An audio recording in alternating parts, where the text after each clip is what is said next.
बिस्मिल्लाहिर्रहमानिर्रहीम। आज पाकिस्तान, कश्मीर और पूरी दुनिया में जो एक वबा कोरोना वायरस की सूरत में सामने आई है, जिसने पूरी दुनिया को हिला के रख दिया है। अब ये वबा इसने पाकिस्तान का रुख किया तो हमने इस वबा के मुकाबले में और इस आजमाइश से निकलने के लिए हमें क्या क्या करना होगा। नंबर एक, बहैसियत मुसलमान हमें चंद बातों का बहुत एहतमाम के साथ ख्याल करना होगा।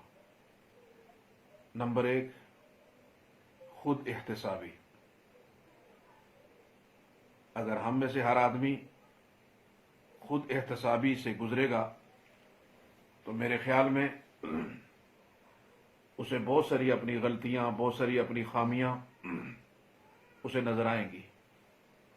लिहाजा जरूरत है इस बात की कि हम में से हर शख्स खुद एहतसाबी के अमल से गुजरे और देखे कि मैंने कहां पर कौन कौन से हुकूक पामाल किए हैं। अगर हुकूकुल इबाद हैं उनको पूरा करने की कोशिश की जाए, और अगर पूरा करना मुमकिन नहीं तो उनसे माजरत की जाए, और अगर हुकूकुल्लाह हैं तो फिर अल्लाह की बारगाह में गिड़गिड़ा कर मुआफ़ी की इल्तिजा और दरख्वास्त की जाए। और दूसरा काम वो है कसरत से इस्तिग़फ़ार और अल्लाह रब्बुल इज़्ज़त की तरफ रुजू। इसलिए कि रब्बुल आलमीन फरमाते हैं, फ़अख़ज़नाहुम बिलबअसाई वद्दर्राई लअल्लहुम यतदर्रऊन, कि हमने उनको जब पकड़ा तकलीफ़ों में, मुश्किलात में, जंगों में, तो इसलिए नहीं कि उनको हलाक करना था, बल्कि इसलिए कि ताकि वो हमारी तरफ रुजू करें, आजिज़ी करें, गिड़गिड़ाएं। और ये गिड़गिड़ाना, ये आजिज़ी करना मेरे रब को पसंद है। इतना पसंद है कि बंदा जब रब की बारगाह में गिड़गिड़ाता है, इल्तिजा करता है, दरख्वास्त करता है, तो रब की रहमत का नुज़ूल शुरू हो जाता है। और फिर तीसरा काम जो इस वक्त हमें करना है वो ये कि सदकात कसरत के साथ करने हैं। इसलिए कि सदका वो अमल है कि जो अल्लाह के गज़ब को रहमत के साथ, उसके जलाल को जमाल के साथ बदल देता है।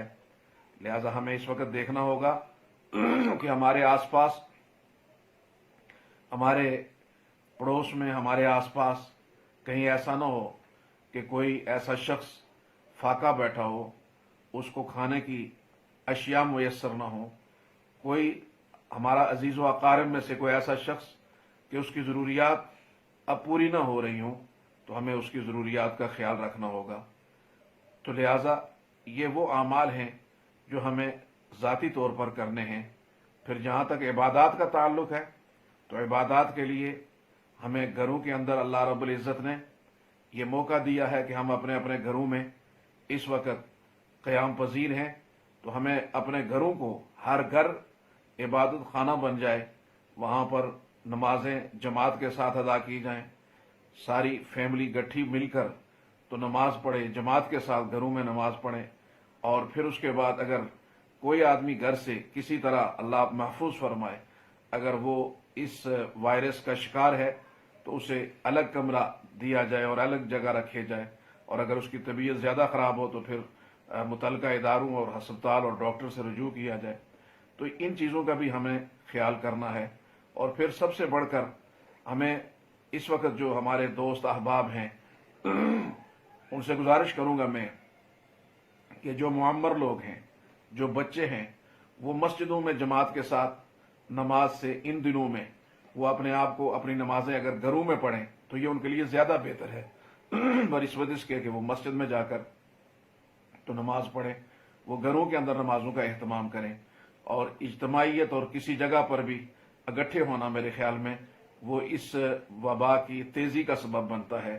یاد رکھنا کہ نبی اکرم صلی اللہ علیہ وسلم کا یہ ارشاد کہ جو آدمی اپنی صحت کی زندگی میں جو خیر کے اعمال کرتا رہا، اس پہ کوئی مرض آ گیا، کوئی تکلیف آ گئی، تو میرا رب اتنا کریم ہے، میرا رب اتنا مہربان ہے کہ اس کو اس تکلیف اور اس بیماری میں وہ جو خیر والا عمل صحت میں کرتا تھا اور اس بیماری کی وجہ سے وہ عمل نہیں کر سکا، تو اللہ رب العزت اس کا اجر و ثواب اس کو گھر بیٹھے ادا کرتے ہیں۔